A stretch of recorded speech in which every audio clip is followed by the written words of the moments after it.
سنتیں پڑھنا جائز نہیں۔ کئی یہاں بھاگتے ہوئے آتے ہیں، وہ خطبے کے دوران سنتیں پڑھنے شروع ہو جاتے ہیں۔ خطبہ سننا واجب ہے، ہاں وہ جان چھڑانے کے لیے بس جو بھاگتے ہوئے کئی دیکھتے ہیں یہاں برانڈے میں، یہاں کھڑے ہو جاتے ہیں، فوراً جو ہے نا 4 سنت پڑھنے شروع ہو جاتے ہیں۔ کیا مقصد ہے؟ ہماری جان چھوٹے، بات چل نہ پڑھنی پڑے۔ جب امام جو ہے نا خطبے کے لیے نکل آئے تو اس وقت سنتے پڑھنا جائز نہیں۔ کون سے مسئلے بتاؤں یار؟ یہ جو تصویریں ہم دیتے ہیں نا، کوئی جانور کی ہو انسان کی ہو تو ہم لکھتے ہیں ماشاءاللہ، شرعی طور پر ناجائز اور حرام ہے۔ کسی ذی روح چیز کی تصویر پر ماشاءاللہ لکھنا ناجائز اور حرام ہے۔ ناجائز کام پر بسم اللہ پڑھنا کفر کی علامت ہے۔ شراب پی رہا ہے، زنا کر رہا ہے، بسم اللہ پڑھتا ہے، ان چیزوں سے بچنا چاہیے۔ کئی جو ہے نا نیٹ پہ دیکھا ہے کوئی یہ جی ماشاءاللہ، یہ شرعی طور پر ناجائز اور حرام ہے۔ کسی صورت پر تصویر پر ماشاءاللہ لکھنا ناجائز اور حرام ہے، اس کا خیال کرنا چاہیے۔ کسی دوست کی، کسی کی جو ہے نا چیز کو ہم فوراً جو ہے نا ہاں لکھ دیتے ہیں جی ماشاءاللہ ماشاءاللہ، یہ مسائل سیکھنے چاہیے، ایسا نہیں کرنا چاہیے۔ تو یہاں پر اللہ نے فرمایا ہم نے نبیوں کو خیر کے لیے پیدا کیا، اور اس کے بعد جو ہے نا کیا کیا، ان کو نماز کو حکم دیا اور ان پر نعمتیں دیے۔ کیوں دی؟ کہ وہ دین پر استقامت کے ساتھ رہے۔ کیا رہے؟ اس لیے انسان کو دین اپنانا بھی چاہیے اور استقامت کا مظاہرہ بھی کرنا چاہیے۔ استقامت کا کیا معنی ہے؟ چاہے حالات موافق ہوں یا مخالف ہوں، انسان کو ڈٹ جانا چاہیے، دین کو ترجیح دینی چاہیے۔ آج اگر شادی ہو، خوشی ہو جائے، ہم دین کو چھوڑ دیتے ہیں، ڈھول ڈمکے، رسم و رواج۔ اگر کوئی فوت ہو جائے، رسم و رواج، دین پر استقامت نہیں ہے۔ اللہ نے محمد رسول اللہ کو فرمایا کہ اے پیغمبر میرے اوپر ایمان لا اور ثم مستقم، پھر ڈٹ جا اس پر۔ حضور نے فرمایا یہ ایسی آیت بھاری ہے کہ اس سے زیادہ بھاری آیت میرے اوپر پہلے نازل نہیں ہوئی۔ اور اس آیت کے نازل ہونے کے بعد حضور اکرم صلی اللہ علیہ وسلم نے حنسنا چھوڑ دیا، جس کا معنی مفہوم یہ ہے کہ اے پیغمبر میرے اوپر ایمان لا کر پھر جو ہے نا دین پر ڈٹ جا۔ اور جو بھی ڈٹ گئے کامیاب ہو گئے۔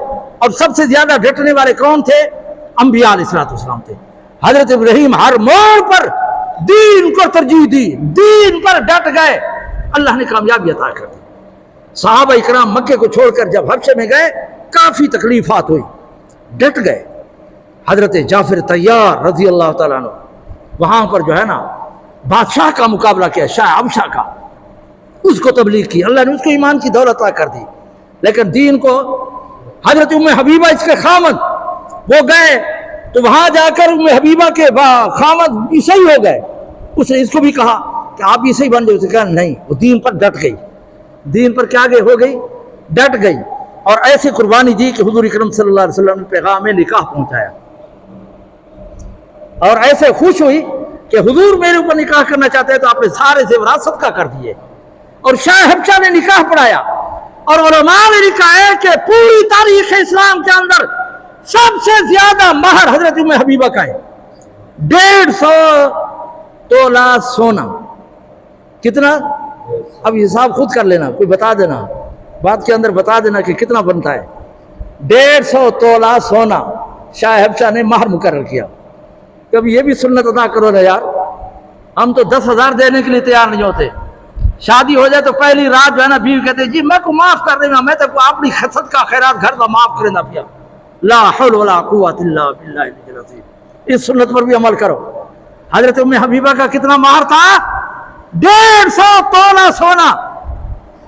حضرت فاطمہ الزہرا کا 131 تولے چاندی، یہ مہر تھے۔ سمجھ آ گئی ہے نا؟ ہاں یہ ہے شریعت۔ تو یہ کیا تھی؟ استقامت تھی۔ تو اللہ نے پھر جو ہے نا ان پر انعامات کیے۔ پھر شاہ حبشہ نے ام حبیبہ کا نکاح بھی کرایا، جو حضرت ابو سفیان کی کیا ہے بیٹی ہے، اور حضرت امیر معاویہ رضی اللہ تعالیٰ عنہ کی جو نا کیا ہے، وہ جو ہے نا بہن ہے۔ حضرت امیر معاویہ ہمارے خالو ہیں، ماما ہیں، لہذا کسی کو اس پر بھی بک بک کرنے کی گنجائش نہیں۔ ہمارے قرآن کو لکھنے والے حضرت امیر معاویہ ہے، اور جمع کرنے والے حضرت عثمان ہیں، دونوں اموی خاندان سے تعلق رکھتے ہیں، یہ ہمارے سر کے تاج ہیں، ان پر بھی بک بک کرنے کی اجازت نہیں۔ ہاں یہ ہمارے محسن ہیں۔ تو حضرت ام حبیبہ جو ہے نا ہماری ماں ہیں، اور حضرت امیر معاویہ ہمارے خالو ہیں، ماموں ہیں، ان کا ویسے بھی ادب و احترام کرنا ضروری ہے کہ حضور نے فرمایا اللہ مہدی ہادی و مہدیہ، یا اللہ اس کو ہدایت دینے والا بھی بنا اور ہدایت یافتہ بھی بنا، ہادی و مہدیہ فرمایا۔ لہذا صحابہ کے متعلق بھی نہ کیا کرو۔ آج کل پتہ نہیں کیا کوئی بکواس ہے، حضرت حسین کی تشبیہ بنائی جا رہی ہے، ازواج مطہرات کی، اہل بیت کی تصویریں بنا جا رہی ہیں، ان کی بے حرمتی کی جا رہی ہے۔ خدا نہ کرے یار ہمارے گھر کے اندر ڈاکہ پڑ جائے اور کوئی ہماری عزت کی بے حرمتی کرے تو ہم باہر جو ہے نا وہ قصیدے پڑھیں گے، بتائیں گے لوگوں کو کہ ڈاکو آئے تھے، میری بیٹی کو دھکا دیا، میری بہن کو ہاتھ ڈال دیا، بتائیں گے؟ غیرت مند آدمی جو ہے نا بتانے کے لیے تیار نہیں ہے۔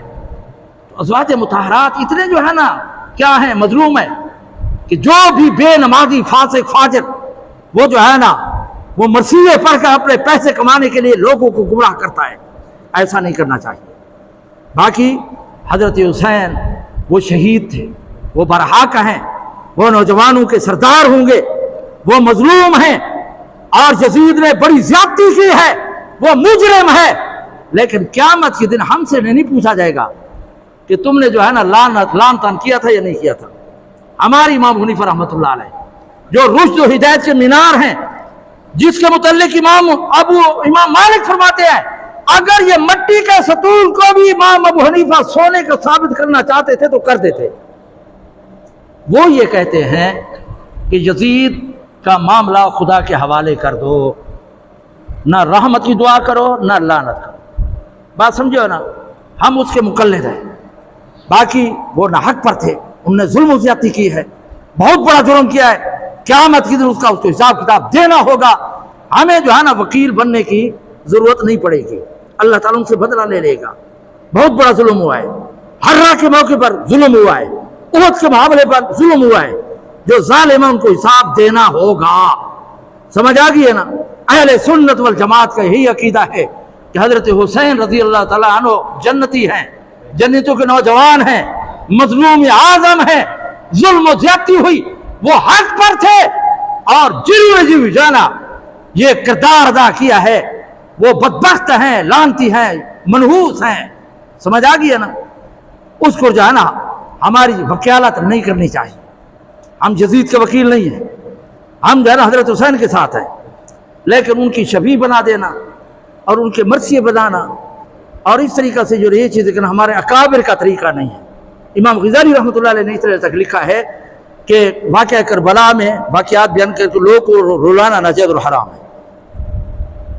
آج ہمارا دنیا کمانے کا ذریعہ بن گیا ہے، ویڈیو بن رہی ہیں، اور آج کل کی گندی عورت کو ازواج مطہرات کے برقعے پہنا کر کہ یہ جو ہے نا ازواج مطہرات فلانی ہے فلانی ہے فلانی ہے، اور سر کٹے تھے، 16 سر جو ہے نا وہ کٹے تھے، لیکن آج کل ان کو نیزوں پہ چڑھا دینا، ان کی شکلیں بنانا، یہ ویسے بھی ناجائز اور حرام ہے۔